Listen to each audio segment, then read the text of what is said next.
Praise the Lord. இன்றைய பலப்படுத்தும் வார்த்தை ஆகாய் 2வது அதிகாரம் 23வது வசனம். ஹகாய் சாப்டர் 2 verse 23.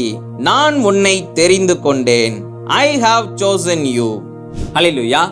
இன்றைக்கு இயேசு உங்களை பார்த்து சொல்லுகிறார், மகனே மகளே, இந்த உலகத்துல இருக்கிற எல்லா மனுஷங்களும் உன்னை வெறுத்து ஒதுக்குனாங்க.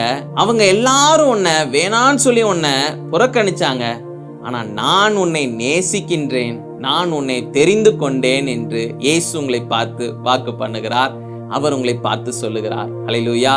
அவர் உங்களை அதிகமாக நேசிக்கிறார். அவர் உங்களை தெரிந்து கொண்டார். நீங்க அவரை தெரிந்து கொள்ளல, அவரே உங்களை தெரிந்து கொண்டார். அவரே அவருடைய பிள்ளையாக உங்களை மாற்றி இருக்கிறார். அவரே உங்களுக்கு எல்லா தேவைகளையும் சந்தித்து கொண்டிருக்கிறார். அவரே உங்களை வழி நடத்துகிறார். நீங்க அவருக்காக அநேக காரியங்களை செய்ய வேண்டும் என்று அவர் உங்களை தெரிந்து கொண்டார். அவருடைய பிள்ளையாக வாழணும், ஒரு பரிசுத்தமுள்ள ஒரு சந்ததியாக நீங்க இருக்கணும், நீங்க அநேகருக்கு உதவி செய்ய வேண்டும் என்று அவர் உங்களை தெரிந்து கொண்டார். அவருடைய பிரசனத்துல போய் காத்திருந்து ஜெபம் பண்ணுங்க. ஆண்டவரே இயேசுப்பா, நீங்க என்னை தெரிந்து கொண்டதுக்காக நன்றி செலுத்துகிறேன், இந்த பாக்கியத்திற்காக நன்றி செலுத்துகிறேன். ஆண்டவரே நீங்க என்னோட பேசுங்கன்னு சொல்லி நீங்க காத்திருந்து ஜெபம் பண்ணுங்க. இயேசு உங்களோட பேசுவார். அவர் உங்களுடைய வாழ்க்கைக்கு ஒரு திட்டம் வைத்திருக்கிறார். நீங்க வாழ்கிறதுக்கு ஒரு நோக்கம் இருக்கு. கர்த்தர் நிச்சயம் நிறைவேற்றி முடிப்பார்.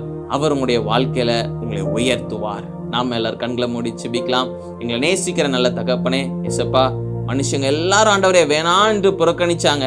ஆனா நீங்க தகப்பனே இயேசுப்பா வேணும் என்று ஆண்டவரே எங்களை தெரிந்து கொண்டீங்க. நன்றி செலுத்துகிறோம் அப்பா. ஆண்டவரே பிள்ளைங்க மேல எவ்வளவு அன்பாக இருக்கிறீங்க. ஆண்டவரே இயேசுப்பா, எங்களை கொண்டு நீங்க பயன்படுத்த ஆண்டவரே இயேசுப்பா எங்களை நீங்க தெரிந்து கொண்டு இருக்கிறீங்க. எங்களை அர்ப்பணிக்கிறோம் அப்பா. நீங்க எங்களை கொண்டு பயன்படுத்துங்க, ஆசீர்வதிங்க. இயேசுவின் மூலம் ஜெபிக்கிறேன் பிதாவே. ஆமேன், ஆமேன், ஆமேன். இயேசுப்பா உங்களை தெரிந்து கொண்டார். அவருக்காக வாழுங்க. நிச்சயம் உங்களுடைய வாழ்க்கை மிகவும் ஆசீர்வாதமாக இருக்கும், சந்தோஷமாக இருக்கும். அவருடைய பிள்ளையாக வாழ உங்களை தெரிந்து கொண்டிருக்கிறார்.